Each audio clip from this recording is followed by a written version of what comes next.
எல்லாருக்கும் வணக்கம். கடமையை செய் பலனை எதிர்பார்க்காத. என்னடா நம்ம எதுக்கோ எதிர்பார்த்துட்டு இருந்தோம், இது என்ன ஒரு ஸ்லோகம் சொல்கிறான்னு பார்க்குறீங்களா?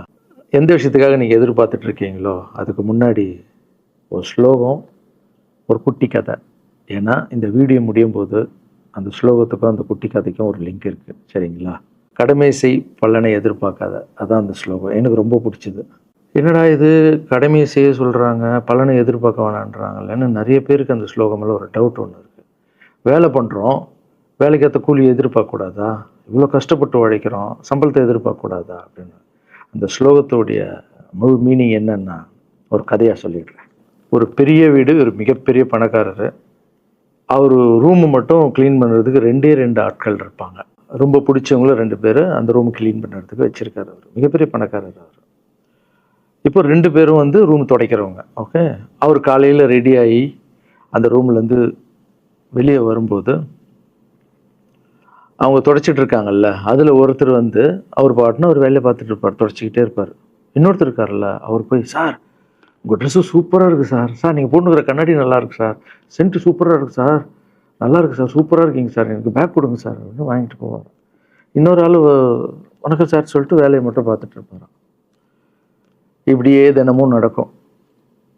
அப்புறம் அந்த ஓனர் வந்து இந்த ஊரை விட்டு வெளியூருக்கு போகிறாரு.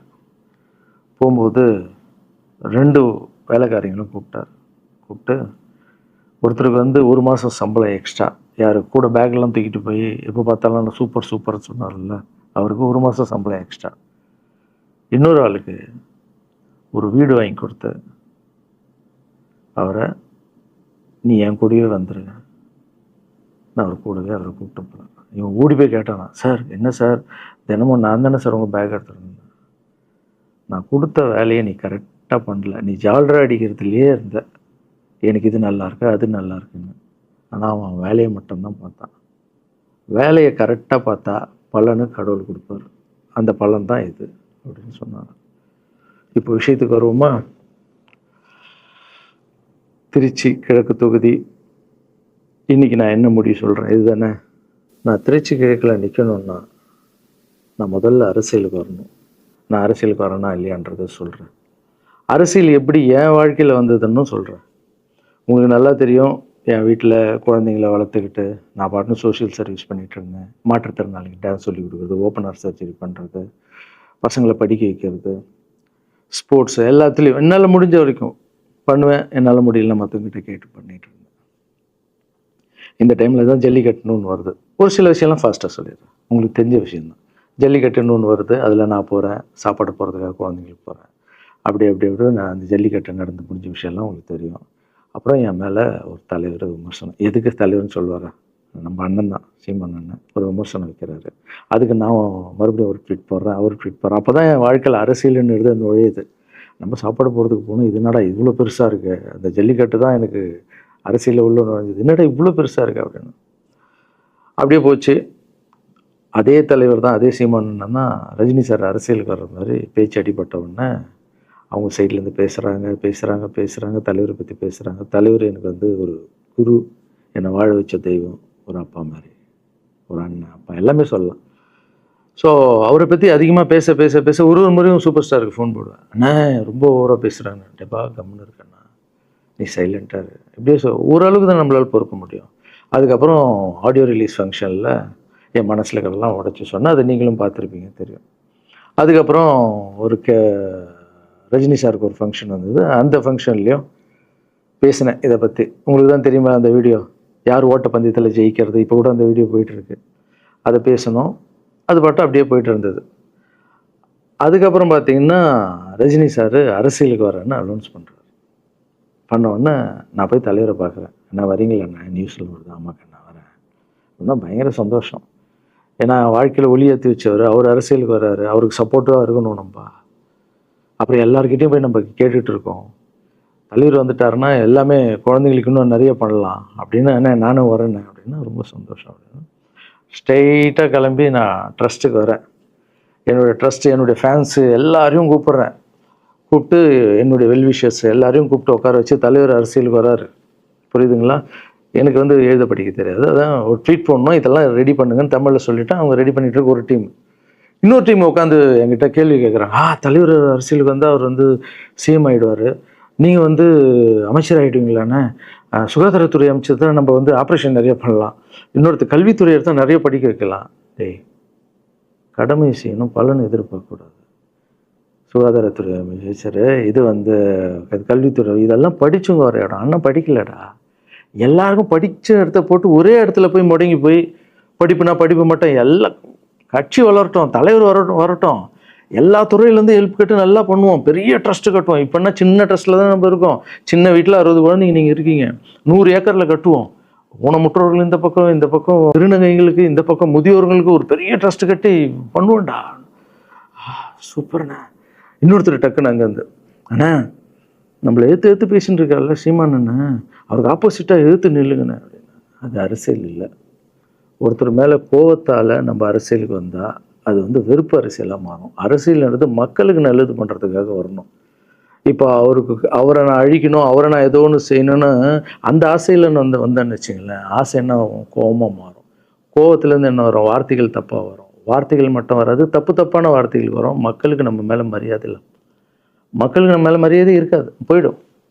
ஸோ அதால் அரசியலுக்கு வரணும்னா அவரை அழிக்கிற இவழியாக இருக்குது. பதிவை பற்றி பேசுகிறத ஃபஸ்ட்டு விடுங்கடா, ஃபஸ்ட்டு வேலையை பார்ப்போம்டா. நம்ம தலைவர் வரேன்னு சொல்லிட்டாரு, ட்வீட் போடுங்களா அப்படின்னு ட்வீட் போட்டுட்டு அங்கேருந்து போட்டுட்டு வீட்டுக்கு போகிறேன். இங்கே தான் பெரிய ட்விஸ்ட் இருக்குது எனக்கு. வீட்டுக்கு போகிறேன். வீட்டுக்கு போனோன்னா எப்பவும் நான் அம்மா கிட்டே போய் ஒரு விஷயத்த சொல்கிறதுக்கு முன்னாடி ஒரு சர்ப்ரைஸ் ஒன்று பண்ணுவேன். எங்கள் அம்மா கோவில் கட்டுறது கூட, கோவில் கட்டிட்டு ஸ்டாச்சுலாம் ஆர்டர் பண்ண அப்புறம் தான் அந்த ஸ்டாச்சுவே காமிச்சாங்க அம்மாவுக்கு. அதே மாதிரி அரசியல் விஷயத்துலையும் போய் சொல்லலான்னு அம்மாவை கூப்பிட்டு ஃபேமிலியெல்லாம் உட்கார வச்சு, அம்மா தலைவர் அரசியலுக்கு வர்றாரு, சரி கண்ணா, நானும் அரசியல் போடுறேன், இங்கே பரமா ட்வீட் போட்டிருக்கேன் அப்படின்னு. அம்மா முகம் டக்குன்னு மாறிட்டு ஓகே கண்ணா, ஓகே கண்ணா சாப்பிடலாம் அப்படின்னு எழுந்து போயிட்டாங்க. என்ன இப்படி போக மாட்டாங்களே, ஒரு விஷயத்த சொன்னால் சூப்பர் கண்ணான்னு பேசுவாங்கள்ல, 1 hour அதில் இருக்கிற நல்லது கெட்டது எல்லாம் பேசுவாங்க, என்ன போயிட்டாங்க அப்படின்னு ஒரு ஃபீல். சரி, இது உடம்பு சரியில்லை போல, அப்செட்டில் இருக்கான்னு விட்டேன். அப்புறம் 2-3 நாள் அவங்ககிட்ட பேசவே மாட்டுறாங்க. கூப்பிட்டு உட்காரு, என்னம்மா உனக்கு பிரச்சனை, ஏதாவது தப்புன்னா அடின்னா அடிச்சிடுமா, என்னம்மா இப்படி பேசாமல் இருக்குன்னா, இல்லை கண்ணா நீ அரசியல் போனது எனக்கு பிடிக்கல அப்படின்றாங்க. ஏமா அரசியல் போனால் பிடிக்கல? இல்லை கண்ணா, அது ஒரு சாக்கடை, அரசியலுக்கு போகக்கூடாது, அது வந்து பணம் கொடுக்குறாங்க அரசியலுக்கு, ஊட்டு வாங்குறதுக்கு பணம் கொடுத்து தாங்க நான் ஜெயிக்கிறாங்க. அதுக்கப்புறம் ஜாதி இல்லைன்னுவாங்க, ஜாதி இருக்குது, மதம் இல்லைன்னுவாங்க, மதம் இருக்குது, அந்த சாக்கடைக்குள்ளே நீ போகாதப்பா. நம்மளுக்கு வாழ்க்கையை ஒளி வச்சு ஏற்றி வச்சவர் தாங்க நம்ம சூப்பர் ஸ்டார், அவர்கிட்ட என்னை கூப்பிட்டு போப்பா, நான் சொல்கிறேன், அவர் ஒரு ஆன்மீகவாதி, அவரும் அரசியலுக்கு வர வேணாம், இந்த வயசில் அவர் நிம்மதியாக இருக்கட்டும், எதுக்கு அரசியலுக்கு வர, என்னை கூப்பிட்டு போ, அப்பாயின்மெண்ட் வாங்கி கொடுத்துருந்தாங்க. அப்பாயின்மெண்ட் வாங்கி கூட நானும் வேறு கனவுல வந்து மைண்ட் வைஸ், அம்மா நான் சொல்கிறது கேளுமா, நம்ம எத்தனையோ இப்போ வந்து எல்லா குழந்தைங்களுக்கும் ஒவ்வொரு ஸ்டேஜில் போய் கேட்டு தானேம்மா ஹெல்ப் நடக்குது. இப்போது தலைவர் வந்துட்டாருன்னா நம்ம தாராளமாக பண்ணலாம்லம்மா, உன் கையில் எவ்வளோ காசு இருக்கோ அதுக்கு மட்டும் செய், அரசியல் வேணான்னு சொல்கிறேன் அப்படின்னு போயிட்டான். அந்த ஃபேஸ் வந்து அதுக்கப்புறம் அடிதான் நம்மளுக்கு. சரி, இந்த உலகத்தில் அம்மா மீறி பண்ணலாம், ஆனால் நான் உருப்பிட மாட்டேன், எனக்கு நல்லா தெரியும். இந்த உலகத்துலேயே எனக்கு யாருன்னா எங்கள் அம்மா தான். அது அம்மா இல்லை, எங்கள் கடவுள்னே சொல்லலாம், நான் எதிர்க்க பார்க்குற கடவுள். சரி, அம்மாவுக்கு சொல்லி புரிய வைக்கலாம், என்னடான்னு தலைவர்கிட்ட போய் எப்படி சொல்கிறது, பசங்கிட்ட ஒரு பயங்கர பில்டப் கொடுத்துட்டோம், அது இதுன்னு எல்லாம் வேலை பார்த்துட்டு இருக்காங்க, என்ன பண்ணுறது. அந்த டைமை பார்த்து கொரோனா வருது, ஒரே ஷாக்கு, வெளியே போக முடியாதுன்றாங்க, இல்லைன்னா முடிஞ்சு போச்சு. பிரச்சாரம் பண்ண வெளியே போக முடியாது, தலைவருக்கு உடம்பு சரியில்லாமல் போகுது, ஹைதராபாத் ஷூட்டிங் போகிறார், உடம்பு முடியல, அப்படியே எல்லாமே கொலாப்ஸ் ஆகுது. அப்புறம் தலைவர் அலௌன்ஸ் பண்ணுறாரு, நான் அரசியலுக்கு வரல, டாக்டர்ஸ் வந்து போகக்கூடாதுன்னு சொல்லிட்டாங்க, கொரோனா டைமில் நம்ம வந்து பிரச்சாரம் போக முடியாது, அதை காரணம் சொன்னார், அது உங்களுக்கு எல்லாருக்கும் தெரியும். ஆவலை தான் தலைமையில் கை வச்சுன்னு உட்காந்துட்டோம். நான் ட்ரஸ்ட்டில் இருக்கிற குழந்தைங்க மற்றவங்க எல்லோரும் என்னென்னோ நினச்சி ஒர்க் பண்ணிட்டு இருந்தால எல்லாரும் அப்செட்டில் உட்காந்துருக்கோம். தலைவர் ஒருத்தம் போய் பேசி பார்க்கலாம் அவர்கிட்ட, தலைவர் வர்றாரு, கூப்பிட்றாரு, போகணும். அந்த மாதிரி தலைவரை பார்த்ததில்லை நான். அப்படியே எனக்கு புரிஞ்சுது, அவர் ரொம்ப வலியில் இருக்கார் அப்படின்னு. எவ்வளோ சுறுசுறுப்பானால உடம்பு முடியலைங்கண்ணா. பரவாயில்ல, உங்கள் உடம்பு தானே முக்கியம், என்ன இதெல்லாம் என்னென்ன தூக்கி போடுங்கண்ணா. இல்லைங்கண்ணா, இத்தனை வருஷம் என்னை வாழ வச்சாங்கல்ல, அவங்களுக்கு ஏதாவது ஒன்று பண்ணணும்னு நினச்சேங்கண்ணா, இங்கே குத்துதுக்கண்ணா, எனக்கு என்ன பண்ணுறதுன்னு தெரியல, ரொம்ப கஷ்டமாக இருக்குது அப்படின்னா. அண்ணே அதை விடுங்கண்ணே, எல்லாம் அப்படின்னு அவர்கிட்ட பேசிட்டு அவர் வந்து அப்போ நான் முன்னாடி பேசும்போது அவர் சொல்கிறார், நான் கூட பதவிக்கு வரணும்னு ஆசைப்படல, இன்னொரு நல்ல ஆளை படித்த ஆளை அங்கே நிற்க வச்சு பார்ப்போம். யாருன்னே சொல்லுவேன், யாருன்னு கூட சொல்லலை. அது அப்படியே போச்சு. அவர் மனசுக்கு மட்டும்தான் தெரியும், யாருன்னு கூட சொல்லலை. ரொம்ப அப்செட்டாக இருந்தார். சரி ஓகே, இதுவும் கடந்து போகணும். அப்படியே கடந்து போச்சு. எனக்கும் காஞ்சனா படம் அது இதுன்னு பெரிய ஹிட் ஆகுது. அதுக்கப்புறம் யாருக்கிட்டேயும் நீங்கள் யாரும் எனக்கு ஹெல்ப் பண்ண வேணாம்.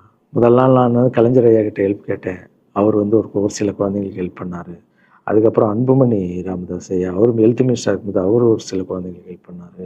அப்புறம் நம்ம விஜய் சார் நண்பர், அவர் ஒரு குழந்தைக்கு ஆப்ரேஷன் பண்ணார். ஸோ இருக்கும்போது என்னால் முடிஞ்ச வரைக்கும் சொந்த பணத்தை போட்டு பண்ணிவிடுவாங்க. முடியாத போது தான் நான் அந்த ஹெல்ப்பை கேட்பேன். இப்போ தான் நல்லா வந்துட்டுமே, யாருக்கும் எனக்கு பணம் கொடுக்க வேணாம், இனிமேல் என் சொந்த பணத்திலே பண்ணுறேன்னு சொல்லிட்டு நான் பாட்டுன்னு ஒரு வீடியோ கூட நான் போட்டேன், இனிமேல் யாரும் பணம்லாம் கொடுக்க வேணாம் அப்படின்னு. அப்படியே போயிட்டுருக்கு. காஞ்சனா எல்லாம் முடிஞ்சு ஜிகிர் தண்டா படம் ரிலீஸ் ஆகுது. ஜிகிர் தண்டா பார்ட்டி போயிட்டுருக்கு. டைரக்டர் நின்று பேசுகிறேன். நான் டைரக்டர் கிட்ட போகிறேன். டைரக்டர் யார்கிட்டயோ ஃபோனில் பேசிகிட்டு இருக்காரு. அப்படியே பேசிகிட்டு இருக்கிறவர் டக்குன்னு இந்தப்பா சீமானன் பேசுவான்னு கொடுத்துட்டாரு என்கிட்ட. அவருக்கும் தெரியாது நான் பேச போகிறேன். அவர்கிட்ட லாரன்ஸ் பேசுவார், சீமானன் ரெண்டு பேரும் சைலண்ட்டு. நானும் எதுவும் பேசலை, சீமானனும் எதுவும் பேசலை. அப்படியே ஒரு நிமிஷம் அப்படியே நிற்கிறோம். பெரியவர் இல்லை என்னாலும் அண்ணன் அப்படின்னு. அவ்வளோதான் அண்ணன். பயங்கர பாசம். எந்த இடத்துல கோவம் இருக்கும் அந்த இடத்துல குணம் இருக்குன்னு சொல்லுவாங்கள்ல. அண்ணன் புகழ்ந்து தள்ளுறாரு ஜிகர் தண்டாவை. இப்படி பண்ண கண்ணா, அப்படி பண்ண இவ்வளோ சூப்பராக பண்ண, அந்த சீன் எனக்கு ரொம்ப பிடிச்சதுன்னு. அவருடைய அன்பு தான் தெரியும்ல, எல்லாமே அதிகமாக இருக்கும் அண்ணன்கிட்ட.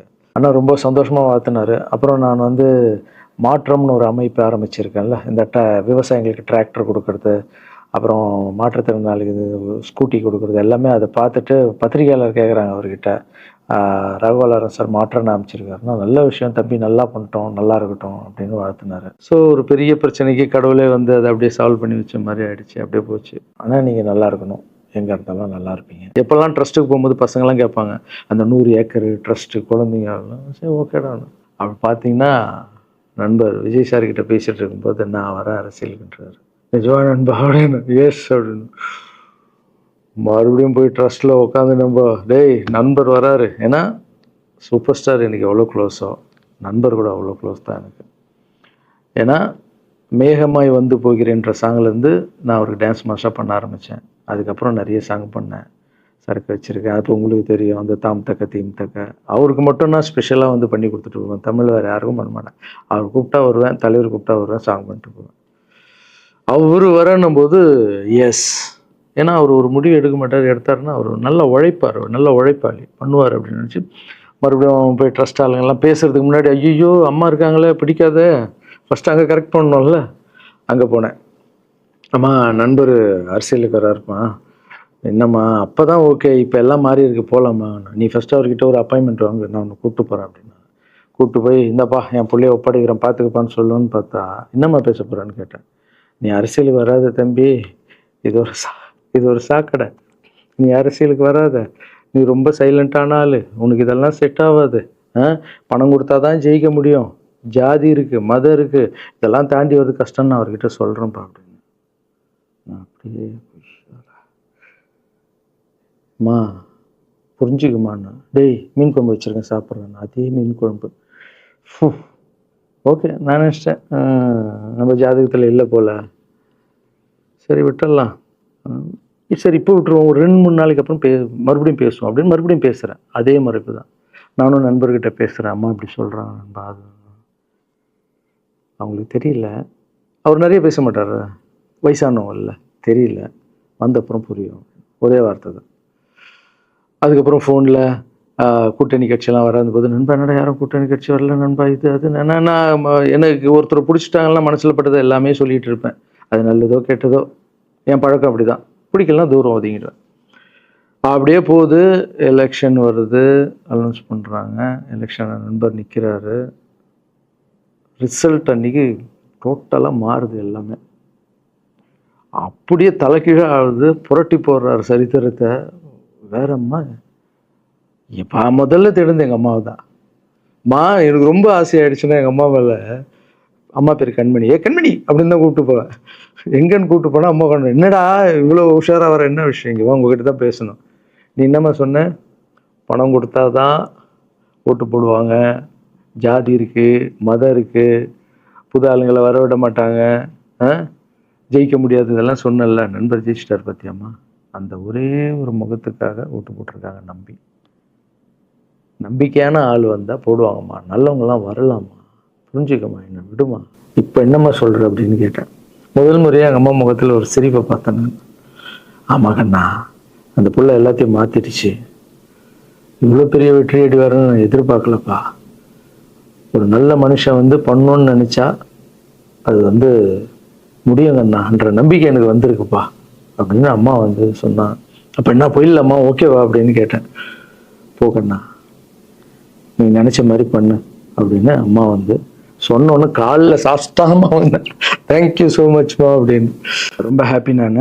அம்மா ஓகே சொல்லிட்டாங்க அரசியல் வர்றதுக்கு. இப்போ நான் தாய்க்கு நிகரான்னு நினைக்கிறேன். என் ரசிகர்கள் கேட்குறேன், நான் அரசியலுக்கு வரலாமா? இதை பார்த்துட்டு இருக்கிறவங்களுக்கு, இந்த மக்களை கேட்குறேன், நான் அரசியலுக்கு வரலாமா? அந்த தகுதி எனக்கு இருக்கா? நீங்களும் சொல்லுங்கள். இந்த வீடியோ பார்த்துட்டு இருக்கவங்க கமெண்ட்ஸ் போடுங்க. பசங்களா, இவங்க தான் என்னுடைய 22 வருஷத்தினுடைய உழைப்பு. அரசியலுக்கே வராமல் மக்களுக்கு நான் செஞ்ச சேவை உங்கள் கண்ணு முன்னாடி நிப்பாட்டியிருக்கேன். இப்போ உங்கள் வயசு என்ன? 22 வயசாகுது. ஒரு வயசில் என் கையில் வந்தார் இவர். அந்த ஃபோட்டோவை நீங்களே பாருங்கள். இப்போ 22 வயசு. ஒரு குழந்தைய வளர்க்குறதுக்கு நீங்கள் எவ்வளோ கஷ்டப்படுவீங்க உங்களுக்கு தெரியும்ல. அந்த கஷ்டம் என்னென்னா, ஸ்கூலுக்கு அனுப்புறது ஃபீஸ் கட்டுறதுலேருந்து, உடம்பு சரியில்லாமல் போனான்னு அவன் ஆசைகளை நிறைவேற்றுறதுலேருந்து, ஒரு குழந்தைக்கு அப்படி இருந்தால் 60 குழந்தைங்களை வளர்த்துருக்கேன். எவ்வளோ பிரச்சனை வந்திருக்கேன், எவ்வளோ நோய்கள் வந்திருக்கும், எவ்வளோ நைட் தூங்காமல் வந்திருக்கேன், அதில் எவ்வளோ டிஸ்டர்ப், அதுவும் என் வீட்டில் வளர்த்துருக்கேன். இதெல்லாம் எதுக்கு பண்ணேன்னா, எந்த ஒரு எதிர்பார்ப்பும் இல்லாமல் கடமை செய் பலனை எதிர்பார்க்காதான்ற இந்த வார்த்தை எனக்கு ரொம்ப பிடிக்கும். அதுக்காக செஞ்சுருக்கேன், என் மக்களுக்காக செஞ்சுருக்கேன். ஏன்னா மக்கள் தான் என் படத்தை பார்க்குறாங்க. மக்களால் தான் நான் கார் வாங்குகிறேன், வீடு வாங்குகிறேன், சந்தோஷமாக இருக்கேன். அவங்களுக்கு இந்த சொசைட்டிக்கு நான் ஏதாவது பண்ணணும். அரசியலுக்கு வர்றதுக்கு முன்னாடியே பண்ண விஷயங்கள் பார்த்தீங்கல்ல. 22 வருஷம் உழைச்சிருக்கேன். ஒரு கதை ஒன்று சொன்னேன்ல, 2 வேலைக்காரங்க இருந்தாங்கன்னு. சின்சியராக யாருக்கும் ஜால்ரை அடிக்காமல் எதுவும் பண்ணாமல் என் தொழிலுக்கு தர்மமாக, என் மக்களுக்கு தர்மமாக என்ன பண்ணணுமோ 22 வருஷம் உழைச்சி உங்கள் கண்ணு முன்னாடி நிப்பாட்டிட்டேன். அந்த ஓனர் ஒரு பலன் கொடுத்தார்ல, அந்த ஓனர் யார் தெரியுமா? கடவுள். அந்த கடவுளுக்கு தெரியும் எனக்கு என்ன பலன் கொடுக்கணும். இதுக்கு தான் அந்த கதை லிங்க் ஆகும்னு சொன்னேன். ஸோ நீங்கள் சொல்லுங்கள், நான் அரசியலுக்கு வரணுமா வேண்டாம்? வேண்டாம்னா வேணான்னு சொல்லுங்கள். வாப்பா, வாடாகண்ணா, வா நண்பா, வாங்கண்ணா அப்படின்னு சொல்லுங்கள். என் முடிவை நான் உங்களுக்கு சொல்கிறேன். உங்கள் முடிவுக்காக காத்திருக்கேன்.